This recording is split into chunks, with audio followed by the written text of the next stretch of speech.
Uqdatam min lisani yafqahu qawli. Rabbana zidna ilman warzuqna fahman birahmatika ya arhamar rahimin. Subhanaka la ilma lana illa ma 'allamtana innaka antal alimul hakim. Bismillahirrahmanirrahim. Assalamualaikum warahmatullahi wabarakatuh. Insyaallah. Alhamdulillahirabbil alamin. Alhamdulillahilladzi khalaqal mauta wal hayata liyabluwakum ayyukum ahsanu amala wa huwal azizul ghafur. Segala puji hanya kepada Allah yang mengumpulkan kita di sini di tempat yang baik, dalam kegiatan yang baik, bersama orang-orang yang baik. Insyaallah. Ini orang baik bukan? Mana senyumnya orang baik mana? Insyaallah. Alhamdulillah. Dan salawat beserta salam semoga selalu tercurah kepada junjungan kita baginda Rasulullah Muhammad sallallahu alaihi wasallam beserta para keluarganya, sahabatnya, dan semoga Allah sanggupkan kita istiqomah mengikuti sunnah-sunnah beliau sampai akhir hayat kita. Baik, bismillah. Alhamdulillah. Terima kasih kepada Sekolah Al-Muslim. Ini berarti semua ada TK enggak? SD, SMP, SMA, SMK. Yang SD mana angkat tangan? Kelas 1 SD ada kelas 1? Enggak. Ini kelas 6 ya. Udah gede. Yang SMP mana? Tenang, jangan anarkis ya. Insyaallah. Nanti bakar ban juga di sini ya. SMA, angkat tangan. Insyaallah. Sisanya berarti SMK, yang mana SMK? Insyaallah. Alhamdulillah. Seragamnya bagus ya, lucu ya. Alhamdulillah.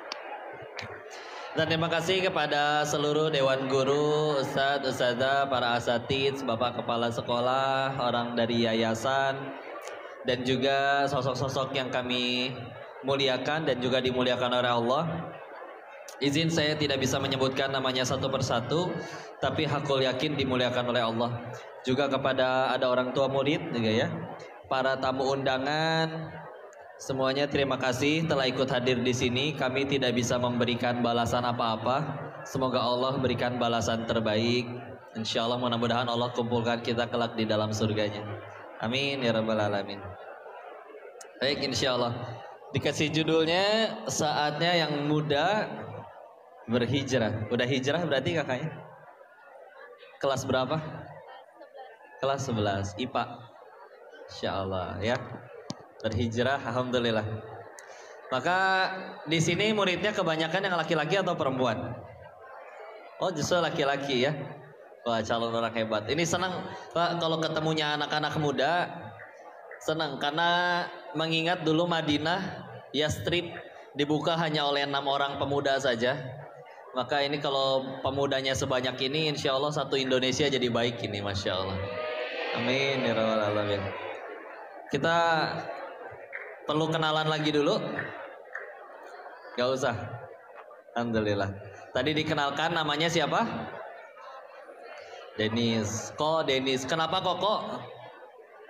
Cina, betul ya. Gak apa-apa, jangan ragu. Dan Cina juga hamba Allah ya. Terus saya nggak bisa mesen, ya. Pengen lahir di keluarga yang mana? Mungkin kalau bisa mesen pengen lahir di Andara ya. Insya Allah. Alhamdulillah. Tapi ada takdir yang bisa kita pilih, ada yang tidak bisa dipilih. Yang tidak bisa dipilih salah satunya terlahir jadi laki-laki, perempuan, di keluarga yang mana itu nggak bisa. Tapi insya Allah kita bisa memilih ingin wafat dalam keadaan seperti apa. Mudah-mudahan husnul khotimah semuanya ya, istiqomah. Terus nama Cinanya, nama Tionghoanya Lin Chin Fu. Ulangi. Ya, silakan di murojaah nanti setoran ke Ustadz. Ya. Insyaallah. Lin itu marganya, cinnya dari kata cinta. Ulangi, cinta. Bisa nggak? Beda ya, itu makrojnya agak beda dengan huruf ta. Ya. Lebih hames dia sedikit. Ya. Insya Allah. Cinta itu artinya emas. Fu-nya dari kata shingfu. Shingfu itu blessing, berkah. Jadi banyak emasnya, banyak berkahnya. Insya Allah. Tapi kalau meninggalnya nggak Islam, percuma ya. Mohon doanya mudah-mudahan terjaga iman Islamnya. Karena dulu Koko TK sampai SMA-nya di sekolah Katolik soalnya. Justru iri sama kalian udah dari usia segini sudah belajar Islam, alhamdulillah. Ya. Ini suaranya aman, bek-bekan nih. Ya udah ya. Masih kedengeran sampai belakang? Aman? Coba acungkan jempol yang aman. Insyaallah. Oh tuker, makasih Ustaz. Bismillah. Enakan yang ini? Baik, insyaallah kita lanjutkan. Terus lahir tahun disebutkan tadi hafal 91, jadi udah tua ya. 1991. Kakaknya umur berapa? 17. Setengahnya nyaris. Udah tua juga saya, insya Allah. Tenang, kalau ada yang usianya di atas saya seperti guru-guru kita, ini pasti pahalanya lebih banyak dari saya ya. Kalau yang masih lebih muda, ini adik-adik semuanya pasti dosanya lebih sedikit dari saya. Apalagi yang SD, itulah masih suci tanpa dosa. Lu lihat senyumnya belum wajah-wajah senyum yang belum mikirin cicilan, Pak. Belum mikirin token rumah yang bunyi-bunyi melulu ya. Aman, Masya Allah. Tenang ya, Insya Allah. Tetaplah tersenyum seperti ini, menenangkan hati, Insya Allah. Ya. Oke, bismillah. Kita masuk ke bahasan. Sebelum itu semua, karena kita semua terlahir dari seorang rahim seorang ibu, maka ingin berpesan dulu kepada semua wanita yang ada di sini ya, terutama adik-adik. Kakak juga dengerin berarti ya, Insya Allah. Siapa tadi namanya? Asyifa. Nasiwa. Masya Allah. Ada singkatannya itu? Nasi warteg bukan? Maafin ya, bercanda. Insya Allah. Baik. Tenang. Lanjut gak ngajinya? Lanjut ya. Bismillah. Wahai para adik-adik yang wanita, ini jatuhnya wasiat ya, pesan. Mohon dipegang dan didengar baik-baik. Kalau suatu saat nggak ketemu Koko lagi, karena nggak tahu mungkin 5 tahun lagi Koko udah nggak ada. Tolong dipegang dan dijalankan baik-baik ya. Ketahuilah wahai seluruh muslimah, untuk yang muslimah dulu ya. Kalian itu amat sangat dimuliakan oleh Allah.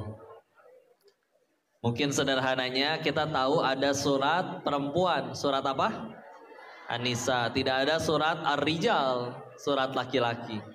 Ya. Dan Allah menitipkannya, rahim itu adanya di perempuan bukan di laki-laki. Karena memang perempuan jauh lebih kuat. Orang bilang wanita yang paling sulit ditemui dan dijabatangani katanya Ratu Inggris katanya. Bohong, jangan dengerin. Karena yang lebih mulia dari Ratu Inggris adalah setiap kalian para wanita. Ya. Kalau Ratu Inggris orang masih bisa salaman, ketemu tamu negara, cipika-cipiki salaman masih bisa. Wanita, kalau ada laki-laki ingin menyentuh kalian, syaratnya satu. Harus membuat perjanjian dengan sang pencipta wanitanya. Ya. Kalau di bahasa surat An-Nisa disebutnya mitsaqon ghalidha. Buat komitmen, buat janji sama Tuhannya langsung. Termasuk di dalamnya harus mendidik, melindungi, menafkahi, lengkap semuanya. Yang kalau misalkan ada laki-laki bahkan tidak mau ngelakuin itu, cuman pengen menyentuhnya saja, maka ngelakuin itu nggak mau, maka kata Allah jangankan menyentuhnya, memandangnya saja pun tidak berhak. Kalian itu sebegitu mulia ya. Jadi bismillah di sini. Siapa yang punya Instagram? Yang akhwatnya angkat tangan. Kelas 6 udah punya Instagram? Bagus, Masya Allah ya. Maka kalau suatu ketika Instagram kalian di DM oleh Song Joong Ki, misal ya, atau mungkin 7 personil BTS mualaf semuanya, saking solehnya mereka hafal 31 juz, kelebihan ya, offset. Dan mereka siap menjadi suami ke-1 sampai ke-7 kalian. Maruk, silahkan. Ya. Maka siapapun mau setampan apapun dia berkata cinta, maka jawab dengan tegas, halalkan atau tinggalkan mas. Ya. Udah gitu aja ya. Apalagi kalau tak kenal maka ta'aruf. Kok jadi tak sayang ya? Insya Allah. Yang SD mikir bahas apa ini? Nggak apa-apa pesan ya, Insya Allah.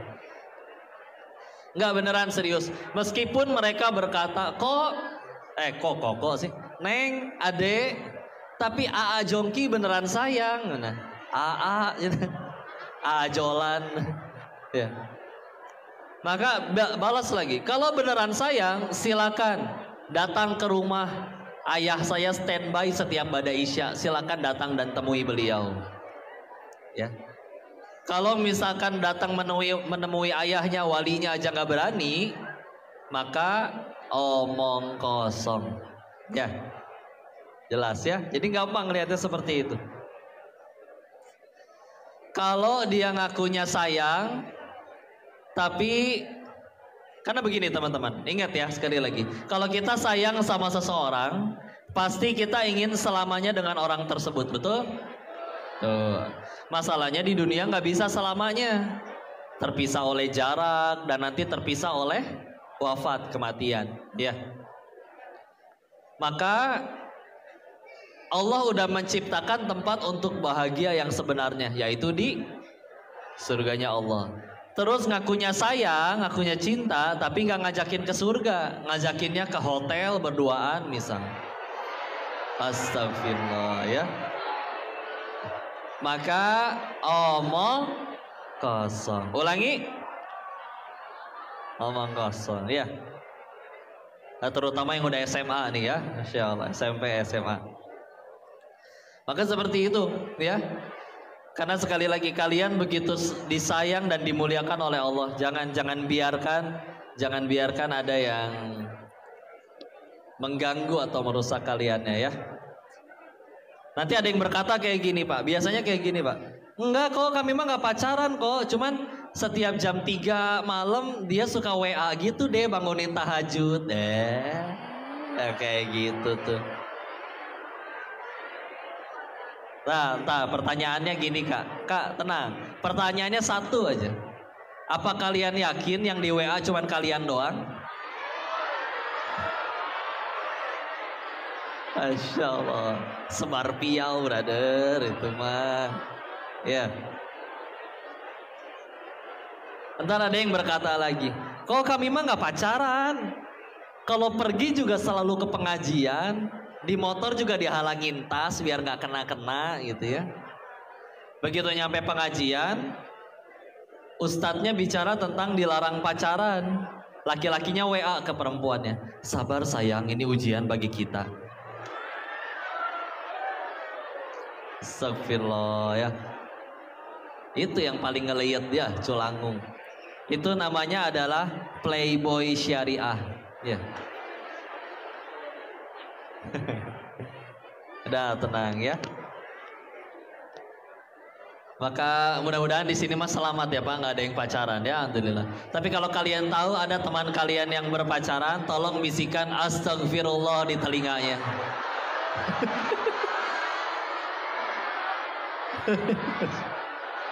Masya Allah. Sudah tenang. Karena ini bulan Ramadan. Di sini juga sedang bermajelis ilmu, diisi oleh orang-orang yang soleh-soleha, maka Masya Allah doanya mustajab nih. Maka mari kita doakan jika ada yang berpacaran hari ini juga segera putus. Masya Allah. Udah. Tenang. Lanjut ngajinya.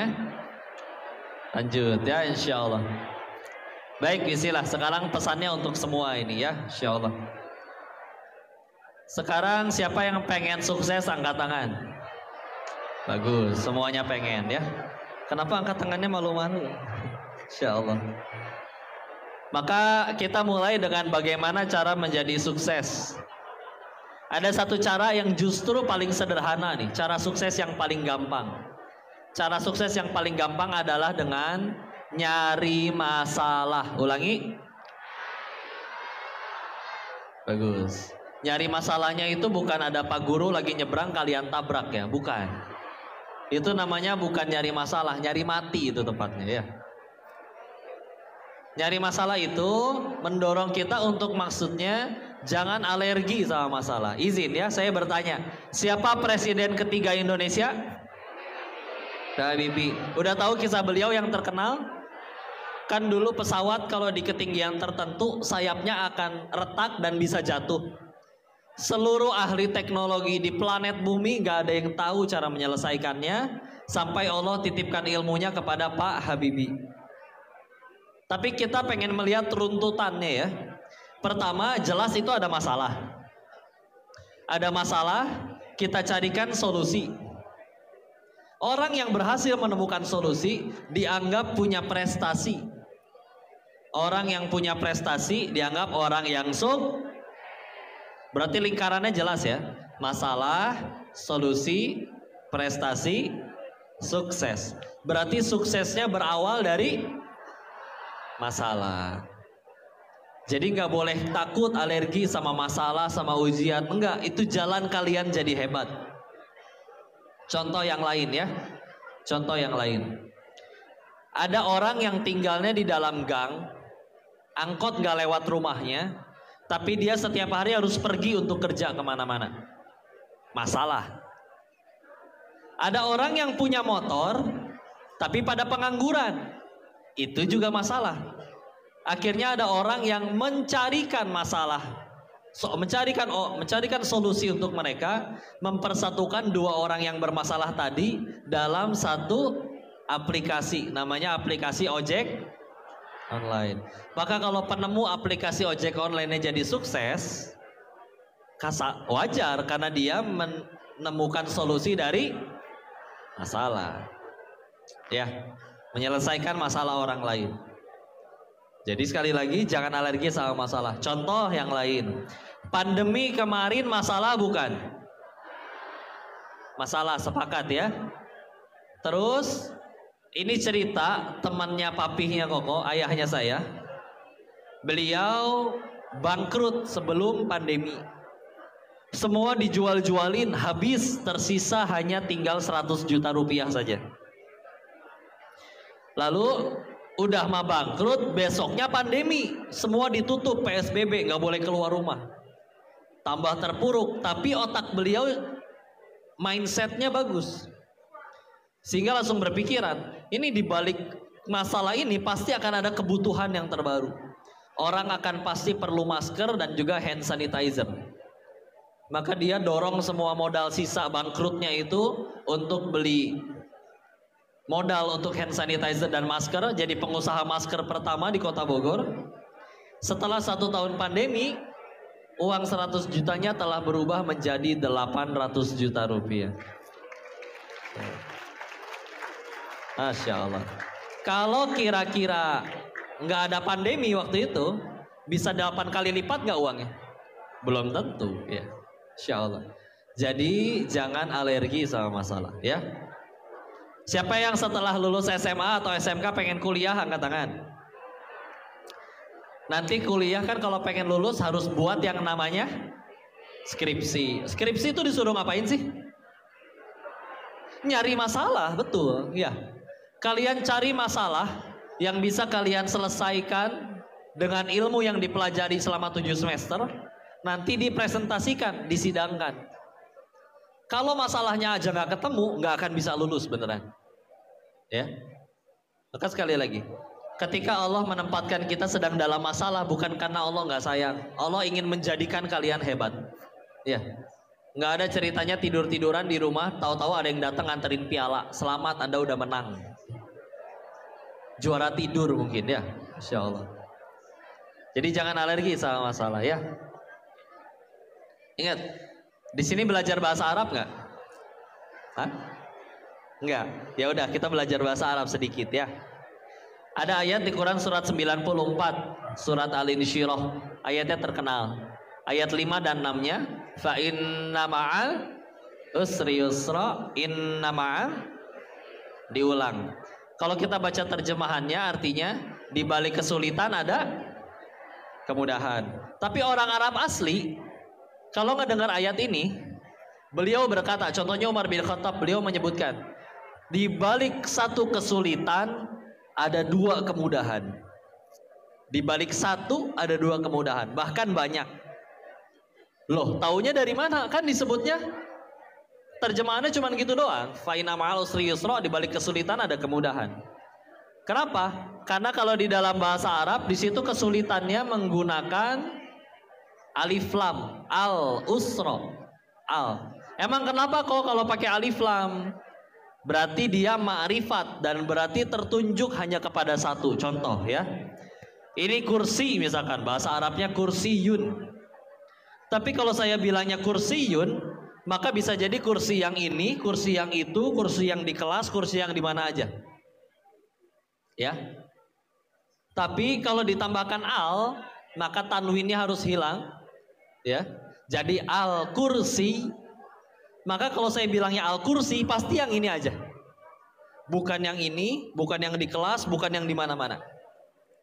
Nah, di situ kesulitannya menggunakan alif lam, al usr. Berarti kesulitannya pasti yang itu lagi, itu lagi. Yang itu tetap satu. Sedangkan kemudahannya yusron pakai alif lam enggak? Enggak, berarti dia nakiroh, umum. Berarti bisa banyak sekali kemudahan. Masya Allah ya, dengan ngerti bahasa aja bisa bertambah keimanan. Ya. Jadi sekali lagi jangan alergi sama masalah. Ya. Lanjut, sekarang saya pengennya pakai Al-Quran. Gimana cara pemuda jadi hebat dengan Al-Quran, dengan cerita yang ada di dalam Al-Quran. Ada satu surat yang disunahkan dibaca setiap malam Jumat atau hari Jumat. Surat apa? Al-Kahfi surat keberapa? 18. Berapa ayat? 110. Juz berapa? Iya, pertengahan ya, juz 15 ya.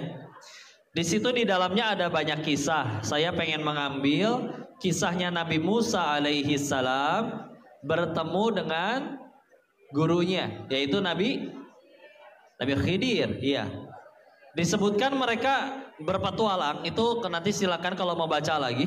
Itu di Al-Kahfinya dari ayat 60 sampai ayat 82. Ulangi, ayat berapa? Ya, 60 sampai 82. Ya. Di situ Nabi Musa berpetualang dengan Nabi Khidir. Tapi ternyata berpetualangnya tidak hanya berduaan saja, melainkan bertiga.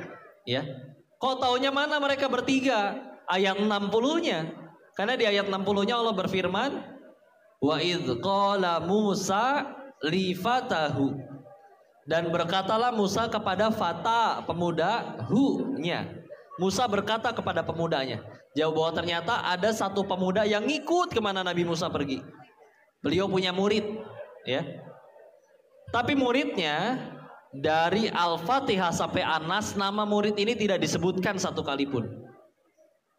Dan bahkan banyak sekali pemuda di dalam Al-Quran namanya tidak disebutkan. Contoh, pemuda Ashabul Kahfi yang tidur di dalam gua. Namanya disebutin lengkap nggak? Berikut biodata, makanan kesukaan, ukuran sepatu? Nggak, ya. Namanya aja nggak disebut.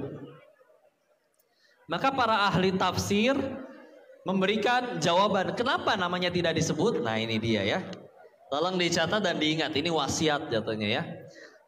Kenapa Allah tidak menyebutkan nama pemuda di dalam Al-Quran? Alasan yang paling pertamanya adalah karena tidak penting bagi seorang pemuda untuk namanya dikenal. Ulangi, tidak penting bagi pemuda untuk namanya dikenal. Ingat ya, bukan berarti diharamkan untuk viral, bukan berarti terkenal itu dosa dan haram, bukan. Tapi kalau ada pemuda di Al-Muslim yang setiap hari dipikirin, gimana ya caranya saya biar viral? Ah, live TikTok aja mandi lumpur. Nah, misalkan. Ya. Dirinya mandi lumpur gak ada yang nonton, ibunya diajak mandi lumpur, itu naudzubillah. Nanti kalau ada yang kasih gift mawar, ditabok pakai sendal mukanya. Ya. Terkenal enggak, jeding ya bibir ya. Naudzubillah. Maka bukan seperti itu. Terkenal boleh, tapi lihat, kalau misalkan tujuan hidupnya hanya untuk viral, terkenal, bukan itu pemuda yang diharapkan dalam Islam. Ya.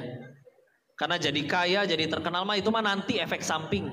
Kalian jadi orang bener dulu, nanti dunia yang ngejar-ngejar kalian.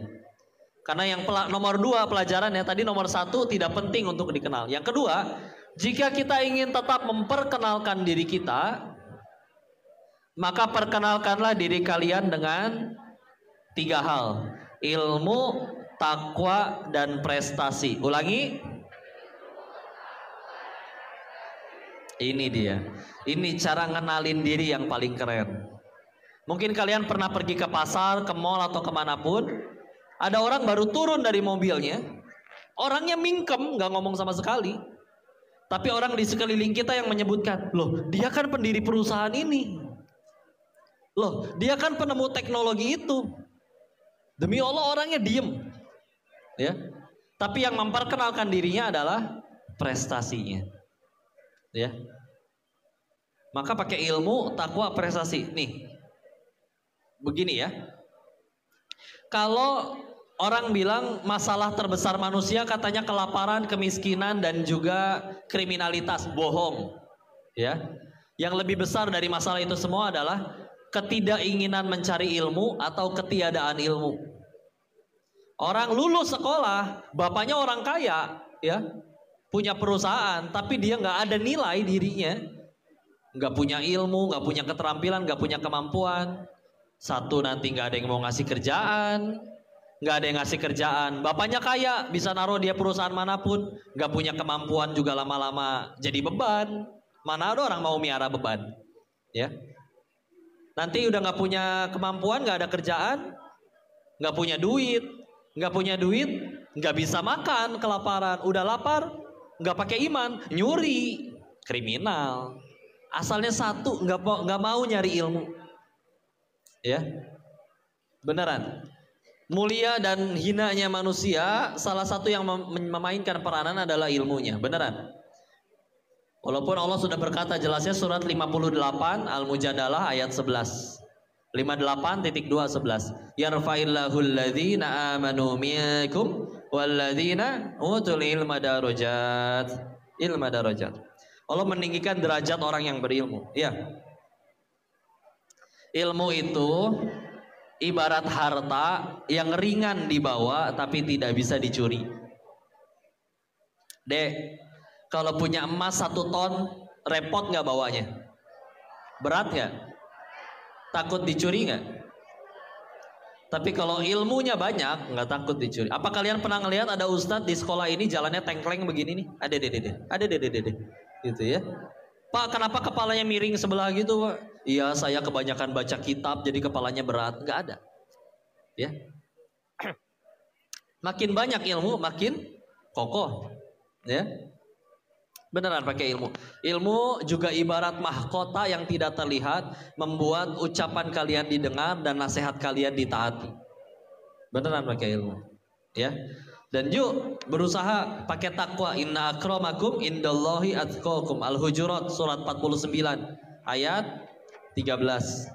Yang paling mulia di antara kalian di sisi Allah adalah yang paling bertakwa.